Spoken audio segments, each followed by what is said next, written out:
Bonjour à tout le monde. Alors, aujourd'hui, donc, nous allons parler de l'attaque de panique, du trouble panique avec ou sans agoraphobie, mais surtout, c'est malheureusement dans l'air du moment et c'est plus que d'actualité depuis 3 ans, on va également parler de pandémie Covid-19. Alors, voilà ce qui va être notre programme du jour. C'est tout d'abord, je vais vous faire quelques rappels sur ce qu'est l'attaque de panique, sur ce qu'est le trouble panique et sur ce qu'est l'agoraphobie d'une façon générale. Ensuite, je vais parler justement des impacts de la pandémie de Covid-19 sur le développement des troubles paniques. Parce que, comme je vous disais, moi, je vous parle un petit peu de ma pratique et de ce que j'ai pu observer dans le cadre de ma pratique professionnelle, mais j'ai été regarder aussi ce que disait la littérature scientifique. Et globalement, depuis 2020, eh bien, on a eu beaucoup d'études qui ont été menées justement sur le développement des troubles psychiatriques depuis le début de la pandémie de Covid-19 et plus précisément autour des troubles anxieux et encore plus précisément autour des troubles paniques. Et puis ensuite, il y a la question de finalement comment est-ce qu'on peut aider justement les personnes qui ont un trouble panique d'une façon générale, mais également comment est-ce qu'on peut leur venir en aide lorsque celles-ci ont des préoccupations qui sont spécifiquement liées au contexte de pandémie. Et puis ensuite, la question de pouvons-nous adopter nos outils avec la contrainte de la visio. Alors, tout d'abord, un petit rappel historique. L'attaque de panique et le trouble panique sont finalement connus depuis longtemps. J'ai mis première référence, Papy Freud, qui, pour un coup, avait bien cerné son sujet, puisque dès 1895, il disait que finalement, ce qui était le moteur d'un trouble panique, alors à ce moment-là, il appelait ça une névrose d'angoisse, mais en fait, il s'agit du trouble panique, c'était finalement la peur de refaire une crise d'angoisse. Alors, sous-entendu, une attaque de panique, tout simplement. Et effectivement, c'est toujours d'actualité, ça comme conception. Ce qui va caractériser un trouble panique, c'est d'abord le fait d'avoir fait ce qu'on appelle une attaque de panique, qui est en fait caractérisée par la montée soudaine et brutale de la peur slash de l'angoisse qui va monter à son paroxysme très rapidement, associée à des manifestations physiologiques. Les plus classiques étant les palpitations, l'impression d'avoir du mal à respirer, l'impression d'étouffer, voire pour certains, l'impression d'avoir des gènes au niveau soit de la poitrine, soit au niveau de la gorge, soit une impression de picotement dans les membres. On va avoir des sensations de tension également au niveau corporel et on va avoir aussi pour certains carrément une impression de vue qui se trouble, voire des impressions après de déréalisation, c'est-à-dire l'impression d'avoir perdu le contact avec la réalité, soit pour certains l'impression en fait d'être dans un film, soit l'impression en fait que ce qui leur arrive n'est pas réel, et pour certains il peut y avoir des impressions de dépersonnalisation. Et puis enfin, il va y avoir également des craintes, c'est-à-dire que pour beaucoup, ils vont exprimer la crainte de mourir. Certains interprétant par exemple leurs palpitations comme des signes de troubles cardiaques, ou il peut y avoir également la peur de perdre le contrôle, voire la peur de devenir fou. Donc, ça, c'est ce qui va concerner, dans les grandes lignes, l'attaque de panique, ce que le grand public, en fait, nomme une crise d'angoisse, d'accord? Ce qui va caractériser le trouble panique, c'est le fait, justement, d'avoir plusieurs attaques de panique. Alors, pour certains, les attaques de panique vont se produire de façon répétée sur des courts laps de temps. Pour d'autres, si on fait, en fait, l'anamnèse, on va se rendre compte qu'il y a eu relativement peu d'attaques de panique qui ont été à des moments bien précis de la vie des personnes. Mais par contre, et c'est ça qui fait vraiment le moteur du trouble panique, c'est le fait d'avoir une peur persistante qui se maintient en fait entre les différentes attaques de panique. Ce qui fait que globalement, vous n'avez pas besoin d'avoir eu énormément d'attaques de panique ou des attaques de panique répétées pour avoir le trouble. Ce qui va surtout être caractéristique, c'est la peur qui est persistante et qui est présente quasiment tout le temps entre les différentes crises. Donc voilà, là-dessus, comme je disais, Freud, finalement, dans ses jeunes temps, il n'avait pas si mal cerné le problème. Alors ensuite, on va parler un peu TCC. Alors, la première vague des TCC, qui est la vague, en fait, comportementale, elle est aussi contemporaine de Freud, puisque finalement, on dit qu'elle naît avec Pavlov, d'accord? Et donc, c'est la fin du 19e siècle. Donc, première vague des TCC, eh bien, on estime que le trouble se construit par le conditionnement répondant, c'est-à-dire le conditionnement pavlovien. Pour rappel, en fait, le conditionnement pavlovien, c'est lorsque vous avez en fait une réaction physiologique, d'accord, peu importe ce qu'elle est, que ce soit de la peur, que ce soit de la faim, enfin voilà, qui va apparaître suite à un stimulus déterminé, d'accord? Et qui, ensuite, lorsque vous avez ce stimulus-là associé à un autre stimulus, eh bien, au bout d'un certain temps, la réaction physiologique se produit avec le second stimulus sans avoir besoin d'avoir le premier. Je m'explique en ce qui concerne le trouble panique. Par exemple, vous allez avoir une attaque de panique, on va dire dans le métro, par exemple. Eh bien, le métro qui jusqu'à présent était un stimulus neutre, c'est-à-dire ça ne vous déclenchait pas grand-chose comme émotion ou comme pensée, le métro, eh bien, à partir du moment où vous allez avoir fait votre attaque de panique dans le métro, vous allez par exemple associer votre attaque de panique avec le métro en question. Du coup, le métro va devenir ce qu'on appelle un stimulus conditionnel, c'est-à-dire qu'à partir du moment où vous serez à nouveau confronté au métro, eh bien, vous allez avoir réactions physiologiques qui se déclenchent, c'est-à-dire la peur, voire les réactions physiologiques de palpitations, d'essoufflement et ainsi de suite. Voilà. Ça, c'est intéressant parce que du coup, ça vous permet d'expliquer pourquoi est-ce que certaines personnes vont avoir un trouble panique avec une agoraphobie. C'est-à-dire que du coup, ces personnes-là, ayant associé, donc je reprends métro avec attaque de panique, vont se mettre à éviter ces lieux. Et donc finalement, d'abord, ça va être le métro. Puis après, par exemple, elles vont associer à tout ce qui peut leur faire penser au métro. Donc ça va être d'abord le métro, puis ensuite ça va être le bus, puis ça va être le train. Et finalement, eh bien, elles vont réduire petit à petit leur champ et leur espace pour sortir. Et donc finalement, on arrive justement sur une forme de trouble panique associé à agoraphobie. Donc voilà. Donc première vague des TCC, c'est d'abord le conditionnement pavlovien qui nous permet d'expliquer le trouble. Et donc, automatiquement, on se dit, il faut casser ce fameux conditionnement pour pouvoir aider les personnes. On arrive ensuite en 1978, deuxième vague des TCC, qui est la vague plutôt cognitive, avec Goldstein et Chambliss, qui, eux, introduisent justement l'idée de la peur d'avoir peur. Donc, ils n'ont pas introduit grand-chose, puisque Freud en avait déjà parlé. Mais c'est pas grave, on va dire que c'est eux. Donc, eux, ils parlent de la peur d'avoir peur, et justement, ça va permettre d'expliquer pourquoi est-ce que parfois, comme pour le patient dont je vous parlais, on peut avoir relativement peu, finalement, d'attaques de panique, mais on va avoir un trouble qui peut durer des décennies. Justement, c'est parce que c'est la peur qui est là, c'est la peur le maintien, et c'est elle qui permet justement en fait de maintenir le trouble, mais qui va surtout placer la personne dans un état d'hypervigilance. C'est en 1985, on a Ley qui propose la théorie de la peur de la dyspnée, c'est-à-dire en fait de l'inconfort au niveau respiratoire. Et ensuite, ça embarque avec Beck et Emery, puis Clark et Barlow, qui ont fait en fait la conceptualisation de la spirale de la panique et de la fausse alarme que je vais vous expliquer tantôt, et qui est en fait une théorie que nous continuons à utiliser en TCC. Et puis enfin, 91, on a Deakin et Greff qui, eux, proposent une hypothèse plutôt neurobiologique en disant que finalement, il y a probablement un problème de communication entre l'amygdale, qui est située ici, vers l'arrière de notre cerveau et qui est en fait un des centres de notre peur, l'hippocampe qui, lui, participe aussi justement à tout ce qui est émotionnel et notamment la peur, et puis le cortex préfrontal qui est ici et qui, lui, est censé être responsable de tout ce qui est justement contrôle comportemental.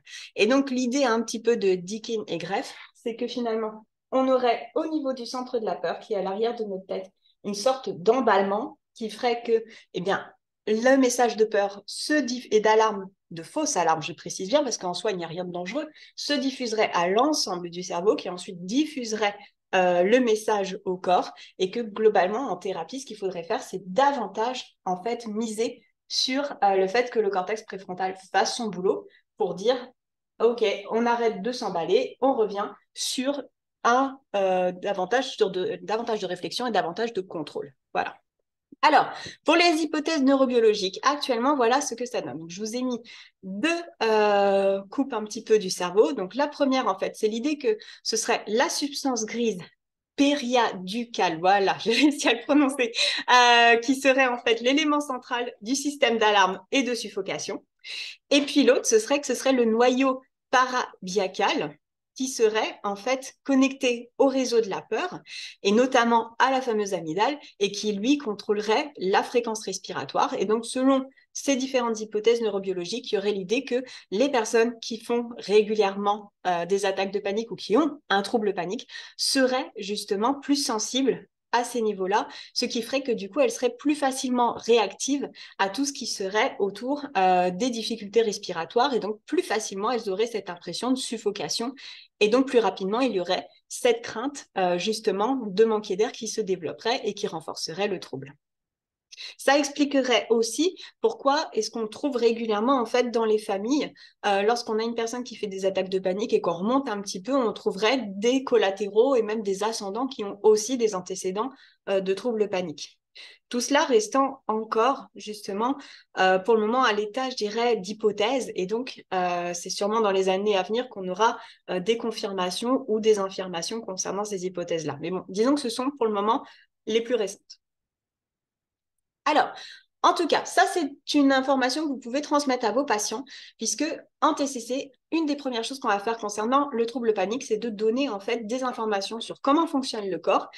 Et puis, on va donner également des informations qu'on appelle de psychoéducation, c'est-à-dire qu'on va expliquer comment fonctionne le corps, comment fonctionne le corps précisément lors du trouble, lors de l'attaque de panique, puis lors du trouble panique. Et puis, dans l'idée de pouvoir justement normaliser les réactions et pouvoir également les dédramatiser. Parce que les personnes qui font des troubles paniques ont régulièrement le sentiment que ce qui leur arrive, eh bien, ça ne leur arrive qu'à elles. Il y a beaucoup un sentiment de honte qui est associé.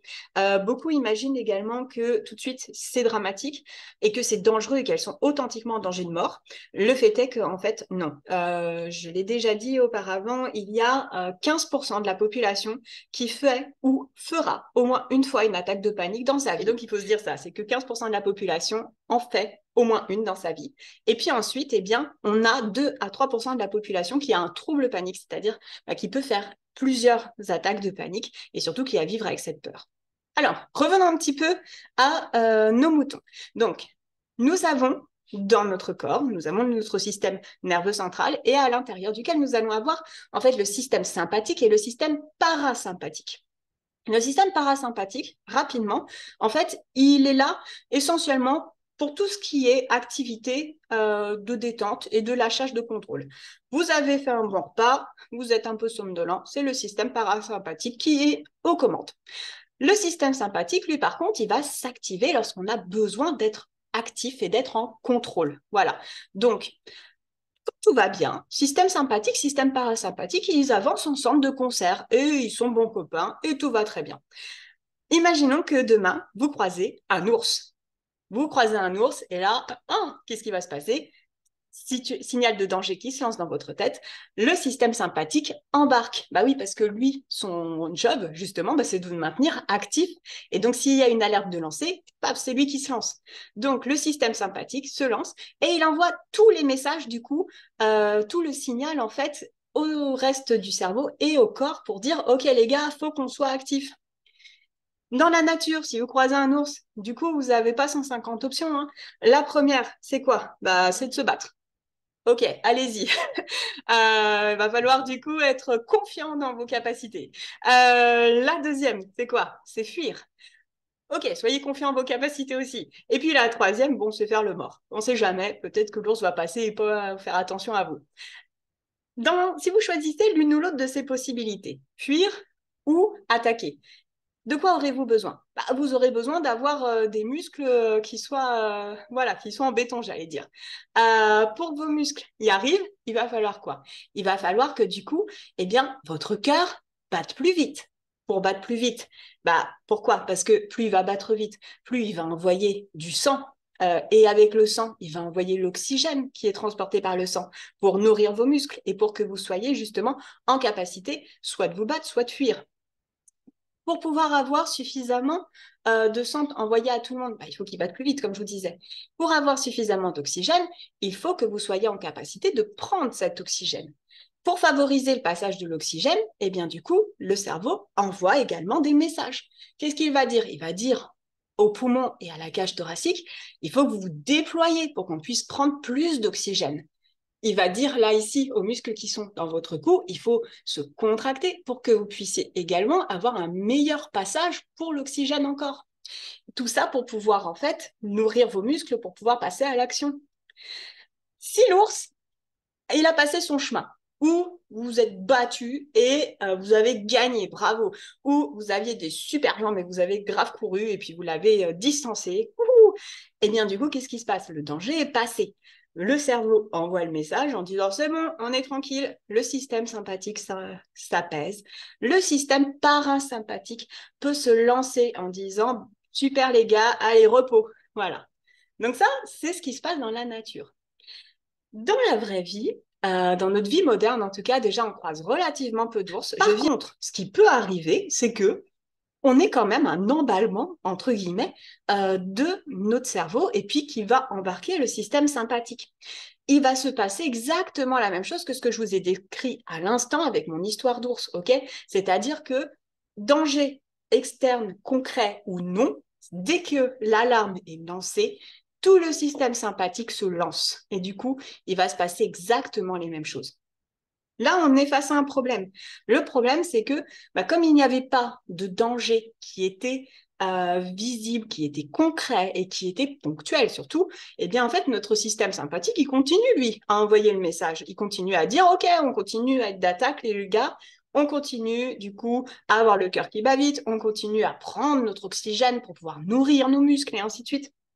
Mais là, le problème, c'est que comme il n'y a pas de signal qui dit on arrête, on n'est plus en danger, du coup, ça se maintient, ça se maintient, ça se maintient, c'est pas censé se maintenir, flûte. Qu'est-ce qui se passe si on continue comme ça alors qu'on n'est pas censé se maintenir comme ça? Ce qui se passe, c'est qu'on a au bout d'un moment un déséquilibre entre l'oxygène qui est là et le CO2 qu'on va rejeter. Et donc, ce qui fait justement que comme on a ce déséquilibre, au bout d'un certain temps, on va avoir ces fameuses sensations désagréables, par exemple de tête qui tourne et de choses comme ça qui peuvent arriver.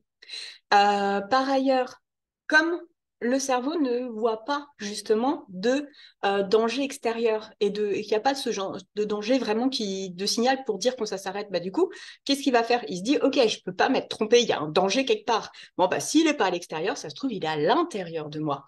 Et donc, du coup, il va finir par interpréter les sensations que lui-même il a créées comme étant finalement le danger. Et c'est comme ça que vous vous retrouvez justement avec des personnes qui finalement ont des palpitations, mais qui sont en fait des réactions normales de peur, et qu'elles vont l'interpréter comme étant finalement le signal du danger. C'est-à-dire qu'elles vont imaginer que c'est leur cœur qui se lançait, qui était finalement le danger. Et le danger de quoi? Bien souvent, elles vont imaginer crise cardiaque, elles vont imaginer également carrément explosion de cœur pour certains, sachant que cela n'est pas possible, d'accord? Et dans tous les cas, on reste bloqué dans cet état finalement de peur avec la difficulté à trouver le signal pour en ressortir. Une attaque de panique, ça se passe un peu de cette façon-là. Ça a quand même une fin, c'est-à-dire qu'au bout d'un certain temps, ça finit par s'arrêter. Ça dure longtemps, malheureusement, puisque comme je disais, il n'y a pas ce fameux signal qui arrive pour dire, OK, le danger externe est passé, mais ça finit par s'arrêter. On estime que ça dure entre 15-20 minutes. Bon, certaines personnes, ça va durer moins longtemps, d'autres personnes, ça va durer plus longtemps. La moyenne, c'est ça. Et bien souvent, le système parasympathique, de toute façon, va finir par embarquer parce que justement, on est épuisé par l'attaque de panique. Alors, du coup, voici un petit récap de ce que je vous disais à l'instant. Donc, ça, c'est le système, on va dire, de la peur. Donc, traditionnellement, c'est comme ça. On a un contexte de danger. La réaction d'alarme se lance. L'alarme est associée au contexte de danger. Et puis, au bout d'un certain temps, le danger passe, l'alarme cesse. Et puis, finalement, l'appréhension ne se manifestera que si le contexte de danger réapparaît. Je reviens avec mon histoire d'ours. Voilà, ours qui arrive, réaction justifiée d'alarme. L'alarme est associée à l'ours. Et puis après, une fois que l'ours il a fait son chemin ou que on a fui ou qu'on s'est battu, enfin peu importe, et bien finalement l'alarme elle s'arrête et puis l'appréhension ne se manifestera que si le danger réapparaît, que si à nouveau on est confronté à un ours. Là ici, comme je vous disais, donc c'était l'activation du système sympathique. Et puis le système parasympathique pourra rentrer en action après. Donc ça c'est ce que je vous ai expliqué. Ce qui se passe dans le cadre finalement du trouble panique, c'est ce que je vous disais à l'instant, c'est-à-dire on a d'abord un stimulus déclencheur qui peut être aussi bien interne qu'externe, d'accord? La réaction de peur embarque, on a des symptômes physiques normaux de peur qui embarquent, et là, ce qui va se passer, c'est qu'on va émettre des interprétations catastrophiques sur ces fameux symptômes. C'est ce que je vous expliquais, c'est-à-dire qu'au bout d'un certain temps, si on ne voit pas le danger s'arrêter ou un signal externe nous disant le danger s'arrête, et bien du coup, on va finir par mettre des interprétations dramatiques sur nos propres sensations et donc se dire que le danger venait de là. Ce qui n'est pas le cas, d'accord? Depuis le départ, ce sont des réactions physiologiques qui ont été lancées par le cerveau et ce sont des réactions physiologiques qui sont normales. Et je dirais même plus, c'est des réactions physiologiques qui sont là de base pour notre autopréservation. Donc, intensification de la peur, puis ensuite intensification des symptômes physiques de peur, qui sont toujours des symptômes physiques normaux, et puis ensuite les interprétations catastrophiques qui sont amplifiées, et puis voilà, on est rentré dans un cercle vicieux. Il y a un truc que je dis régulièrement en consultation pour donner un côté un peu plus imagé. Finalement, vous voyez, c'est comme si vous aviez un clou, d'accord? Et puis, votre cerveau, lui, pour planter des clous, il a un marteau, d'accord? Ça, c'est vos réactions physiologiques, ok? Et donc, forcément, tant qu'il est face au clou, qui est un contexte externe, concret, de peur, il a un marteau, il plante, il tape sur le clou. Tout ça, c'est tout à fait correct, ok? Par contre, lorsque la peur, c'est quoi? La peur, c'est pas un clou. La peur, finalement, c'est une vis. Sauf que votre cerveau, lui, il le voit comme un clou et il se dit, ok, j'ai un marteau, ça marche toujours super bien, je vais taper avec mon marteau. Ouais, tu peux, si tu veux essayer de planter une vis en tapant avec un marteau, sauf que ça marche pas super bien parce que c'est pas le bon outil pour ta vis. Donc là, ce qu'on va essayer de faire, c'est justement pouvoir se dire, ce n'est pas un clou, c'est une vis. Ce n'est pas le marteau dont tu as besoin, c'est du tournevis. Alors, on va apprendre à se servir d'un tournevis. Donc, en résumé, rapidement, voilà, un contexte non dangereux. On a la réaction de fausse alarme avec l'activation du système sympathique qui se lance. Et puis après, les sensations liées à la réaction d'alarme elles-mêmes, elles sont perçues comme dangereuses. Finalement, on a l'anxiété d'appréhension face aux sensations qui étaient liées à la réaction d'alarme, la réaction d'alarme qui est fausse d'ailleurs, ou à des sensations similaires qui apparaissent et finalement, on est sur un système d'alarme apprise avec un trouble panique qui se lance. Et c'est le système sympathique qui reste en action jusqu'à épuisement du stock, en gros. Alors, je vais devoir passer rapidement, mais ça, c'est un truc aussi qui est important à dire lorsque vous rencontrez les patients, c'est un peu de psychoéducation. Tout d'abord, la pensée automatique qu'on va travailler, c'est celles qui sont autour des réactions physiologiques. La psychoéducation sert à ça, mais également, on peut leur parler de leurs craintes et justement confronter leurs craintes à la réalité. Donc, souvent, il va y avoir cette crainte de « mon cœur pourrait lâcher ». Rapidement, il faut se souvenir qu'une attaque de panique, certes, notre cœur est actif, mais notre cœur, c'est un muscle. Donc, s'il est actif, c'est plutôt une bonne chose. Ensuite, ce qu'il faut savoir, c'est que même si pendant l'attaque de panique, notre cœur est très actif et qu'il va y avoir des palpitations, c'est toujours moins que le cœur d'un athlète au JO. Donc, notre cœur est capable de soutenir une activité bien plus intense qu'une attaque de panique. Pour les questions de mon cœur va exploser, notre cœur n'est pas un ballon de baudruche. Vous savez, les ballons, on souffle et puis au bout d'un moment, on a trop mis d'air, ça pète. Non, notre cœur, il ne fait pas comme ça. Il ne peut pas exploser. Ensuite, pour la respiration, ma respiration va se bloquer, je vais arrêter de respirer, ainsi de suite. C'est comme le cœur finalement. Notre diaphragme, il sait se contracter automatiquement et de toute façon, notre cerveau, il assure l'automatisme respiratoire. C'est que quoi qu'il arrive, notre cerveau enverra un message pour dire stop, on respire. Donc voilà.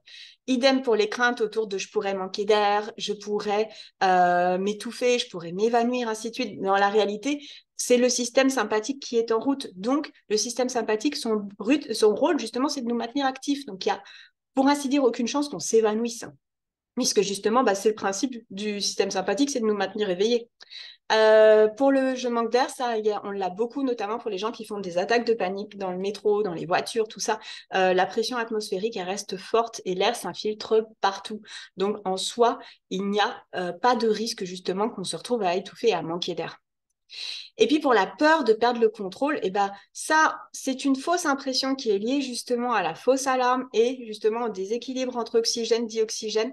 Et bien souvent, les impressions de tournis et de choses comme ça qu'on va ressentir, c'est un effet de l'hyperventilation et du fait qu'on est avec trop d'oxygène. Et donc justement, si on revenait à une respiration profonde, ça finirait par s'atténuer. Donc finalement, en résumé, l'attaque de panique, vous pensez que c'est ça, mais dans la réalité, c'est plutôt ça. Et donc, on va justement dédramatiser ce qu'il se passe. Alors, un autre point essentiel, ce qui va maintenir le trouble panique, c'est l'évitement. Ce sera l'évitement, alors, des situations, ça on va le retrouver beaucoup dans l'agoraphobie, on va essayer d'éviter au maximum finalement, comme je vous disais, les situations de foule, les situations de métro, de choses comme ça. Mais il va y avoir aussi beaucoup d'évitement expérientiel dans le trouble panique, c'est-à-dire que les personnes vont, c'est ça le paradoxe, elles vont être dans l'hypervigilance, c'est-à-dire qu'elles vont tout le temps être en train de s'auto-observer et pour voir si justement leur corps est en train de s'emballer, mais en même temps, dès qu'elles sentent la moindre variation, elles vont être en train de se dire non, non, non, je ne veux surtout pas vivre ça. Et donc, le problème, c'est que lorsque vous commencez à vous dire je ne veux pas vivre ça, du coup, vous braquez le projecteur sur le ça.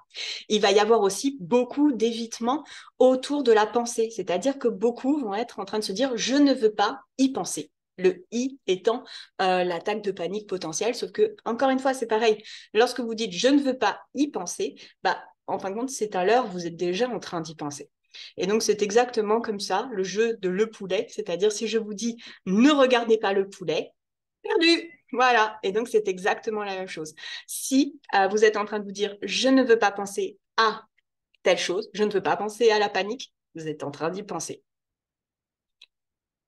Alors, les critères de l'agoraphobie, donc, on retrouvera essentiellement la peur ou l'anxiété significative pour au moins pour au moins deux, de ces 5 situations-là, donc les transports en commun, les espaces ouverts, les endroits confinés, la foule, la queue, tout ça, et puis se trouver hors du domicile. Et surtout, encore une fois, ce qui va maintenir le trouble, c'est l'évitement. Plus on va éviter une situation, plus on renforce la peur associée à la situation, et donc plus on se retrouve finalement, entre guillemets, à s'auto-bloquer. Et donc, justement, qu'est-ce qu'on va faire pour sortir de ça? Eh bien, on va encourager très fortement les personnes à s'exposer. Alors, on va parler un petit peu de Covid maintenant, puisqu'après tout, c'était notre deuxième sujet. Alors, pour rappel rapidement, le Covid, alors SRAS-CoV-2, c'est vrai qu'on dit le Covid, mais en fait, c'était le Covid-19, c'est un des membres de la très grande famille des Covid, finalement. Et donc, ce qu'on va retrouver très souvent, c'est comme symptôme, c'est la toux et justement la dyspnée, c'est-à-dire les difficultés respiratoires. On les retrouve respectivement pour 59 à 82% des personnes et 31 à 55%. Et puis après, ce qu'on va retrouver, malheureusement, c'est un risque de progression vers le syndrome de détresse respiratoire avec entre autres, comme symptômes, des difficultés chroniques autour justement de la respiration. On va retrouver aussi comme symptômes récurrents pour le Covid les maux de tête, la faiblesse générale, des sensations de malaise même, des douleurs musculaires et puis une température qui peut être égale ou supérieure à 38 degrés. Encore une fois, on n'est pas égaux face au Covid. Il peut y avoir des personnes qui vont avoir un Covid et finalement être plus ou moins asymptomatiques, c'est-à-dire qu'elles vont ressentir une fatigue, mais finalement, ça ne va pas les empêcher de fonctionner, et d'autres, malheureusement, pour qui ça peut s'aggraver rapidement. Là-dessus, c'est imprévisible. En tout cas, je n'ai pas trouvé d'études qui permettaient de trouver comment prédire comment chaque personne réagirait. Alors, pour ce qui est des troubles anxieux, en fait, pendant la pandémie de 2019, on a eu le contexte et on a eu aussi le Covid en lui-même qui pouvait avoir un effet anxiogène. On estime qu'entre 21 et 35% de la population aurait développé un trouble anxieux, donc tout style de trouble anxieux confondu, à l'occasion justement de la pandémie de Covid-19. On a les premières études qui ont été réalisées en Chine en 2020 et puis ensuite ça a été confirmé par des études en 2021 et 2022. La pandémie, elle a eu également un impact négatif sur les personnes qui avaient déjà un trouble anxieux, notamment un trouble anxieux généralisé. Pour rappel, le trouble anxieux généralisé se caractérise essentiellement par un souci excessif sur des problèmes concrets, mais aussi sur des problèmes hypothétiques, ainsi que des ruminations constantes. Ensuite, on estime que 89,4% des personnes qui ont eu un Covid qui nécessitait des hospitalisations, ensuite rapportaient des troubles psychologiques, que ce soit des troubles anxieux ou des états de stress post-traumatique. Et puis ensuite, pour les plus jeunes, ils étaient particulièrement vulnérables à l'anxiété, notamment à cause de leur relation avec les réseaux sociaux.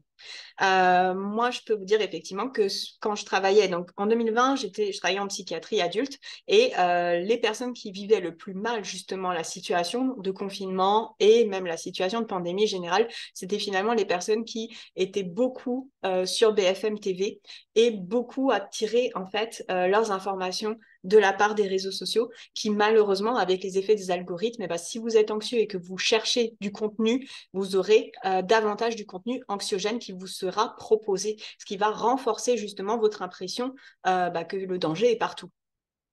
Et puis après, il y a aussi le problème de la stigmatisation des personnes qui ont eu le Covid dans certains pays, ce qui renforçait également le risque de troubles anxieux. Encore une fois, pendant la première phase de la pandémie, notamment sur fin 2019, début 2020, dans les pays asiatiques, eh bien, les personnes qui avaient le Covid et qui rapportaient qu'elles avaient le Covid étaient énormément stigmatisées. Il faut se souvenir qu'en Chine, dans les premiers temps, on félicitait les personnes qui semblaient malades, qui toussaient et qui venaient quand même dans les banquets organisés pour le Nouvel An en disant ça, c'est quelqu'un de courageux. Après, elles se sont retrouvées stigmatisées dans un autre sens en disant que c'était elles qui avaient apporté du coup la maladie à leur communauté. Idem en Inde, il y a eu également un phénomène de stigmatisation des personnes malades, alors que, encore une fois, toutes ces personnes sont des victimes et n'y sont pour rien de tout ça. C'est au niveau macro que ça a été mal géré.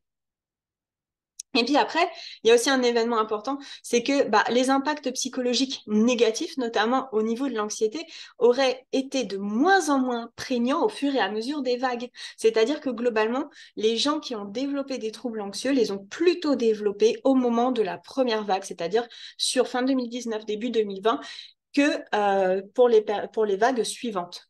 Pourquoi? Probablement parce qu'il y a eu un effet justement d'exposition. C'est-à-dire qu'on le sait, plus on va finalement être confronté à un événement, plus finalement il va y avoir un effet d'habituation et de désensibilisation. On le voit à l'heure actuelle où finalement il y a encore des messages d'alerte qui sont lancés disant qu'il y a une recrudescence du Covid, mais où finalement les gens ont l'air de l'accueillir avec beaucoup moins d'anxiété, voire pour certains avec une certaine apathie. Voilà, c'est qu'il y a un effet de désensibilisation au bout d'un moment. Je ne dis pas que c'est bien, j'explique simplement comment on peut justement comprendre le fait que les personnes qui étaient à risque de développer un trouble anxieux l'ont plutôt développé dans les premières phases. Et puis là, du coup, c'est un truc qui va arriver aussi, c'est le lien entre finalement la pandémie et les attaques de panique plus précisément. Donc déjà, il faut savoir une chose, c'est que la contamination au Covid-19, ça pouvait déjà de base constituer un facteur déclencheur pour un trouble panique, y compris chez des personnes qui n'avaient pas d'antécédents de trouble panique. Ensuite, les confinements successifs, ils ont pu renforcer une agoraphobie qui était déjà existante. Vous imaginez, vous avez tendance à penser déjà de base que être en public et d'être dans des espaces avec de la foule, c'est dangereux. Et là, soudainement, vous avez un message officiel qui vient vous confirmer dans votre angoisse. Donc, ça ne peut que renforcer votre pensée, justement, que effectivement, vous avez bien fait d'éviter parce qu'il y avait un vrai danger. Même sans avoir eu le Covid-19, eh bien, en fait, la situation de pandémie peut être également un facteur déclencheur pour un trouble panique. Et puis ensuite, la proximité entre les symptômes d'une attaque de panique et ceux du Covid-19 peuvent aussi favoriser l'apparition du trouble panique avec ou sans agoraphobie. Mais alors, pour faire la distinction justement Covid long, trouble panique, il y a ces choses-là à avoir en tête. Tout d'abord, un Covid long, vous allez avoir la fatigue. Parfois, vous allez avoir également de la fièvre. C'est pas systématique. Pour l'attaque de panique, c'est plutôt limité dans le temps. On n'a pas une fatigue constante. Pour le Covid long, vous aurez des maux de tête. Pareil, pour le trouble panique, ce sont des perceptions qui sont douloureuses, mais qui finalement ne se manifestent que pendant l'attaque de panique. Pour le Covid long, vous aurez des douleurs abdominales, des douleurs corporelles dans les muscles, les articulations, qui vont être en fait chroniques, tandis qu'encore une fois, dans le trouble panique, ces sensations de difficulté et tout ça, elles passent en fait, notamment lorsque la personne pratique des exercices respiratoires. Les problèmes de sommeil dans le Covid long également, qu'on va retrouver, que vous n'aurez pas systématiquement dans le cas du trouble panique. Ou alors, si vous avez des troubles de sommeil, elles seront liées à des attaques de panique nocturnes. Et donc là, encore une fois, il va falloir en fait bosser quand vous allez investiguer auprès de la personne. Et puis après, on va avoir également des troubles cognitifs dans le Covid long, ce qu'on n'a pas nécessairement dans le trouble panique, sauf s'il y a un autre trouble connexe. Et pareil, les troubles sensoriels, la perte d'odorat, la perte du goût, qu'on retrouve souvent dans le Covid long, qu'on n'a pas non plus dans le trouble panique. Et puis ensuite, pour le Covid long, on peut avoir des phénomènes d'anxiété et de dépression, mais qui sont très probablement finalement liés au déficit neurologique associé au Covid et que nous ne retrouvons pas forcément dans le cadre du trouble panique. Ou en tout cas, si c'est un trouble panique seul, sans autre troubles connexes. Alors, vous pouvez du coup intégrer cela dans votre diagnostic différentiel et donc notamment, il y aura également la question de est-ce qu'on est face à un trouble panique ou est-ce qu'on est face à un état de stress post-traumatique? C'est la question que je m'étais posée pour ma patiente dont je vous parlais tout à l'heure. Et donc là, c'est pareil, il faudra se souvenir justement des différents critères qui vous permettent de diagnostiquer l'état de stress post-traumatique. Et puis après, il y a la question de comment est-ce qu'on adapte la TCC. Tout d'abord, numéro 1, on va entendre les craintes de la personne et on va faire preuve d'empathie. On va notamment tenir compte de la fragilité et des facteurs de risque qui sont spécifiques à certaines populations. En France, ce n'était clairement pas la même chose de vivre la situation de confinement lorsque vous étiez plutôt une population urbaine et que vous vous retrouviez en fait confiné dans un studio, que si au contraire vous viviez chez nous en Bourgogne avec des espaces verts autour de vous. De même, ici au Québec, ce n'était pas du tout la même chose de vivre une situation de confinement si vous étiez plutôt issu d'un milieu aisé et que vous étiez dans ce qu'on appelle un 5,5, c'est-à-dire plutôt un appartement confortable, que si au contraire vous étiez issu des populations autochtones ou que vous étiez un itinérant, où là, clairement, on a eu une surmortalité parmi ces populations. Numéro 2, et chose importante, la psychoéducation. C'est ce dont on a parlé dans la première partie de la conférence. Numéro 3, pouvoir adapter également vos questionnaires. Pensez à inclure également les questionnaires autour de la peur du Covid. Je vous ai mis celui-ci, Fear of COVID-19, qui a été traduit en français et qui est assez rapide puisqu'il n'y a que 7 questions. Mais ça vous permet justement de voir parmi les sujets d'anxiété, quelle place tient le Covid-19 dedans. Et puis ensuite, il y a aussi le fait de pouvoir gérer l'incertitude. Et là, du coup, c'est votre outil de restructuration cognitive qui pourra vous aider. J'en parlerai plus en détail dans la formation sur le trouble panique. Et puis ensuite, apprendre finalement à accueillir ces pensées anxiogènes. On va arrêter de fusionner avec et on va arrêter de les éviter. Fusionner avec ces pensées anxiogènes, c'est lorsqu'on y adhère tellement qu'en fait on les croit. Rappelez-vous qu'une pensée n'est qu'une pensée. Elle n'est que le reflet de l'instant, le reflet de votre émotion et elle n'est certainement pas une vérité, tout comme elle n'est pas une prédiction. Et puis ensuite, on va faire ce qu'on appelle l'exposition interoceptive. Je vous en Et puis l'exposition interoceptive, encore une fois, comme je vous disais, un des moteurs finalement du trouble panique, c'est le fait qu'on veuille éviter à tout prix ses propres sensations physiologiques. Sauf qu'on ne peut pas s'éviter soi-même dans la vie. Donc, du coup, il faut pouvoir s'y confronter. Non seulement il faut pouvoir s'y confronter, mais surtout, il faut pouvoir se confronter au fait que nos prédictions anxieuses ne se réalisent pas.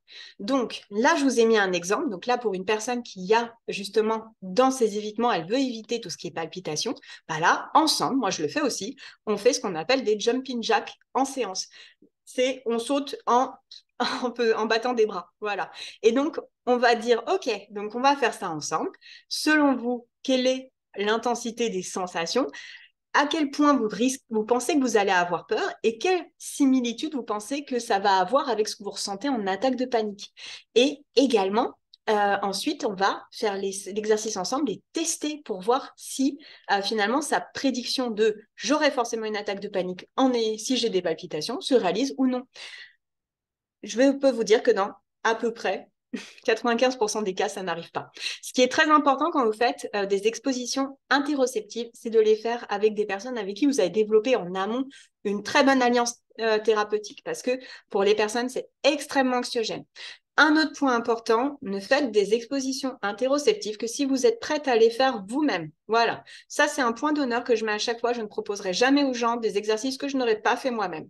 Parce que je pense qu'on doit se mouiller quand on est thérapeute et que si on propose aux gens de faire des choses, il faut qu'on soit prêt à le faire aussi. Ensuite, autre point important, faites les exercices qui soient adaptés à la personne et qui aient du sens surtout. D'où l'intérêt dans mon tableau de se dire est-ce que c'est similaire ou est-ce qu'on estime que ce serait similaire à ce qu'elle ressentirait lors d'une attaque de panique. Si la personne, par exemple, elle, ce qu'elle redoute, c'est plutôt l'hyperventilation. On peut le faire avec justement des petits exercices physiques, mais on peut le faire aussi, j'en ai une là, en soufflant à travers une paille, en se bouchant le nez. Mais ça, c'est si effectivement les sensations qu'elle ressentira lors de cet exercice-là sont proches de celles qu'elle ressentirait lors d'une attaque de panique. Si elle estime que c'est pas la même chose, c'est pas la peine de se lancer parce que du coup, ça va pas, elle va ça va pas être très intéressant au niveau apprentissage. Donc, c'est pareil, il faut adapter en fonction du profil de la personne. Alors, une question qu'on peut avoir très souvent, c'est la relaxation, est-ce que c'est une bonne idée ou pas face aux troubles paniques? Alors, je dirais, c'est vrai que la relaxation, c'est un de nos outils très classiques en TCC. Le problème, c'est ce qu'on va en faire. C'est comme mon histoire de marteau. Un marteau, c'est génial, c'est juste qu'il faut pouvoir savoir quand est-ce que c'est le bon outil et quand est-ce qu'on peut l'utiliser de façon efficiente. La relaxation, c'est un super bon outil, sauf si la personne s'en sert ensuite pour se distraire et ne pas s'exposer. Donc, je dirais, ça peut être utilisé dans un premier temps, si ça peut aider la personne à avoir l'impression de retrouver du contrôle, si jusqu'à présent elle avait l'impression justement de n'en avoir plus aucun.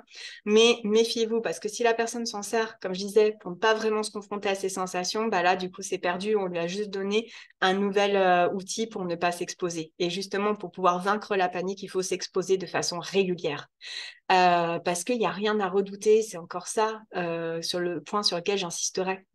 Idem pour certains traitements, notamment je pense aux benzodiazépines qui ont été très régulièrement prescrits à une époque pour les personnes qui étaient anxieuses. Outre le fait qu'il y a un risque de dépendance aux benzo, il y a aussi un autre problème, c'est que les gens après l'utilisaient comme étant entre guillemets une béquille et finalement elles mettaient tout le mérite du succès aux médicaments et pas à elles-mêmes. Sauf que les traitements en psychiatrie sont censés être prescrits sur une durée ponctuelle. Et donc, du coup, il faut que la personne puisse s'en passer. Et si elle a mis toute sa confiance dans les médicaments et pas dans elle-même, ça risque d'être compliqué justement pour elle ensuite, quoi. Et puis après, pour terminer, est-ce qu'on peut faire des TCC en visio? La réponse est oui. Il y a l'efficacité de la TCC est identique d'après la plupart des études, que l'on soit en visio ou qu'on soit en face à face. Donc après, encore une fois, c'est à doser en fonction de vous, comment vous vous sentez, mais aussi en fonction des personnes qui sont en face de vous. Mais pour rappel, voilà, que l'on soit en visio, qu'on soit en face à face, a priori, le degré d'efficacité est le même. Pour l'agoraphobie, ça peut être une aide au départ, mais encore une fois, il faudra encourager la personne à pouvoir s'exposer et à sortir. Donc, encore une fois, on peut lui proposer des séances en visio au départ pour pouvoir justement renforcer la démarche thérapeutique et pouvoir travailler sur l'alliance. Mais au bout d'un moment, soit vous l'encouragez à venir vous voir justement à votre bureau, soit sinon, on dit, OK, on continue en visio si c'est plus confortable pour tout le monde, mais il faut absolument qu'elle s'expose et qu'elle aille dehors, justement. Et puis attention justement à bien avoir étudié les éventuels biais en amont, tout ce qui est conditions de vie, tout ce qui est soutien, tout ce qui est santé physique également. Ça, c'est vrai que ce sont des points qu'on n'a pas forcément pris l'habitude d'explorer et pourtant c'est essentiel. Et puis ensuite, moi, je vous recommande les outils qui ont été mis en place par par la fondation, pardon, Fondamentale. Et ils ont mis en place plein d'outils, notamment pour tout ce qui est post-Covid. Et donc, ils sont accessibles gratuitement et il y a vraiment plein de choses. Il y a de la méditation, il y a la pleine conscience. Il y a aussi pas mal d'outils qu'on peut utiliser en TCC. Donc, vraiment, c'est voilà. Pensez également à proposer tout ce qui peut être self-help. Et donc voilà, je vous remercie pour votre attention.